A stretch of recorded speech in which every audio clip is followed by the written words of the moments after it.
કે જ્યાં મહત્વપૂર્ણ સમાચાર સામે આવ્યા છે, જ્યાં રિવોલ્વર સાથે ભાજપ કાર્યકરનો યુવતી સાથે ડાન્સ ડિંડોલી વિસ્તારનું સુજીત ઉપાધ્યાયનો વિડીયો વાયરલ થયો છે।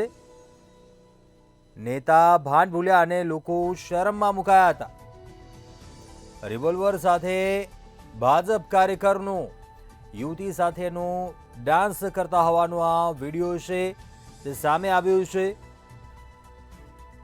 સુરતનો કાર્યકર જેણે નાક કપાવ્યું છે કહી શકાય, ભાજપનો કાર્યકર જે રિવોલ્વર લટકાવેલી છે અને યુવતી સાથે તે ડાન્સ કરી રહ્યો છે। ડિંડોલી વિસ્તારનો સુજીત ઉપાધ્યાયનો આ વિડીયો વાયરલ થઈ રહ્યો છે।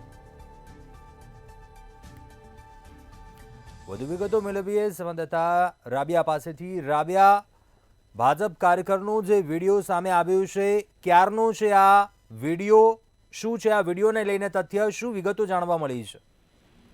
હાલ તો આ વિડીયો ક્યાંનો છે તેનું સ્પષ્ટ થતું જ નથી। સુચિતનો આ જે વિડીયો છે ખૂબ જ વાયરલ થઈ રહ્યો છે। એવું લાગી રહ્યું છે કે ભાજપના જે કાર્યકરો છે, સદસ્ય છે, આ તમામ ભાજપનું નાક કપાવવામાં અને એમનું માથું નીચું કરવામાં જ અત્યારે આગળ જોવા મળી રહ્યા છે। વધુ એક વિડીયો જે વાયરલ થયો છે, એ વિડીયો સુરતના ડિંડોલીના ઉમેશ તિવારીનો જે ભાઈ છે એનો વાયરલ થયો છે। ઉમેશ તિવારી દ્વારા જે ફાયરિંગ કાંડ કરવામાં આવ્યો હતો તેનો જે આ ભાઈ સામે આવ્યો છે, સુજીત જેનું નામ જાણવા મળે છે, સુજીત ઉપાધ્યાયનો જે વાયરલ વિડીયો છે એ પિસ્તોલ સાથે જોવા મળે છે। પરંતુ સવાલ એ થાય છે કે પિસ્તોલ છે કે એરગન છે એ હજી તપાસનો વિષય જોવા મળી રહ્યો છે। સુરતનો ભાજપનો આજે વધુ એક કાર્યકર જે સામે આવ્યો છે એ પણ સક્રિય છે અને એનો વિડીયો પણ સોશિયલ મીડિયાની અંદર વાયરલ થયો છે। જો કે સુરતનો જે ડિંડોલી વિસ્તાર છે ત્યાંનો જ આ બીજો ભાજપનો જે સક્રિય કાર્યકર છે સુજીત ઉપાધ્યાય એ સામે આવી રહ્યો છે। હાથમાં રિવોલ્વરની સાથે એક ડાન્સરની સાથે તેઓ ડાન્સ કરી રહ્યા છે, તો સાથે ડાન્સ કરવાની સાથે સાથે તેમના હાથમાં હવે રિવોલ્વર છે કે પિસ્તોલ છે કે પછી એરગન છે એ તપાસનો વિષય બની ગયો છે। હાલ આ વિડીયો સોશિયલ મીડિયાની અંદર વાયરલ થઈ રહ્યો છે, પરંતુ આ વિડીયો ક્યાંનો છે, ક્યારનો છે,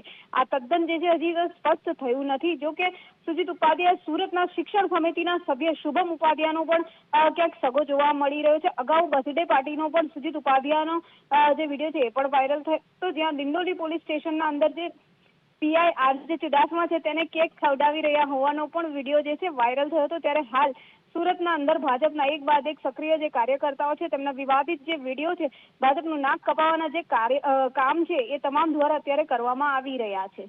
જી રાબિયા, આભાર જાણકારી આપવા બદલ।